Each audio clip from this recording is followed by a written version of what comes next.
Hey, what's up ladies and gentlemen, Beaky here with the Untitled Game Show, back once again with more video game news for you guys today on June 24th, 2015. Let's talk about Driveclub and People Can Fly Studio, and then I'm going to touch on a little bit about Splatoon. So for you guys, let's start off with People Can Fly, the developers behind Bulletstorm, Gears of War Judgment, and Painkillers. They have returned to being an independent studios.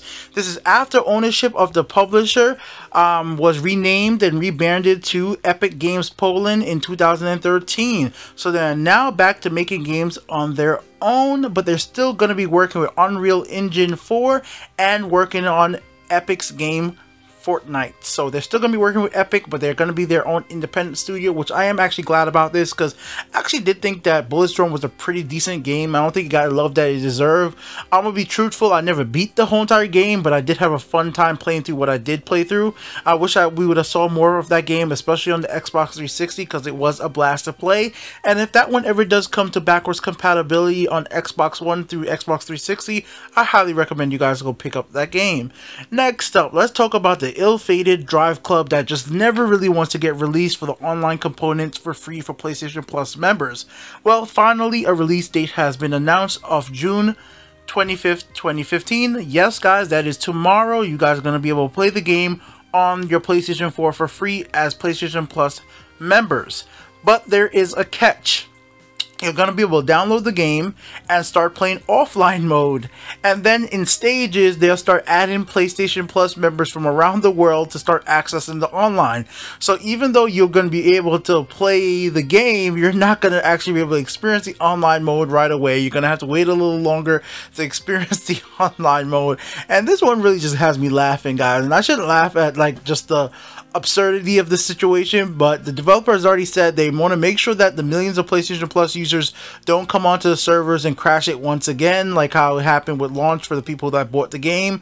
But I'm like, my god, you've had such a long time to work on getting your server situation correct, and even now you still don't think that you will be ready to put all the PlayStation Plus members on the servers and get the game actually working. Like, I mean, it must use some of the most advanced networking for a car racing game we've ever seen. That's so much data, so many people are pinging their servers that it just really crashes everything, man. I'm not a data expert, of course, guys, but I just kind of think it's kind of funny that they're going to really just let people just download the single player component of a game that they promoted such as a hyped up as it's a connected world. You want to play with your friends. It's a social game.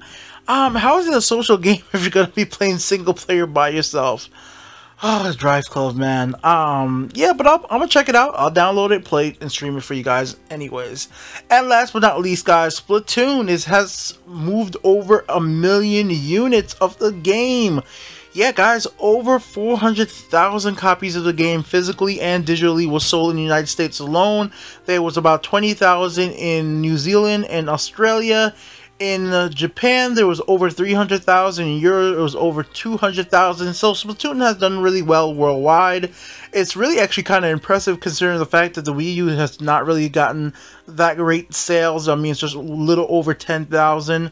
So 10 million right now. I don't have the exact numbers. The last time we got exact numbers for Wii U sales, it was 9.5 million. But I know it's over by now. It would definitely have to be over 10 million.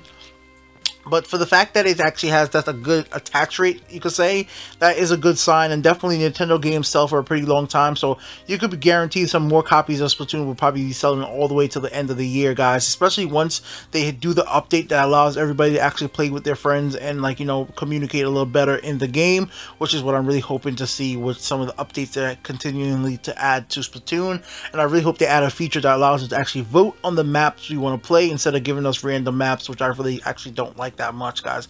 I really want to be able to vote on maps we play instead of just telling me what maps I should play. That could become like a really standard thing in many shooting games these days, and I really like that feature, and I don't think it should be taken away from us at all, guys. So Beaky here with the Untitled Game Show, back once again with more video game news very soon. Who's going to be playing Driveclub, who picked up Splatoon, and what you guys thought on People Can Fly becoming their own separate studio once again. I think it's pretty cool. Peace.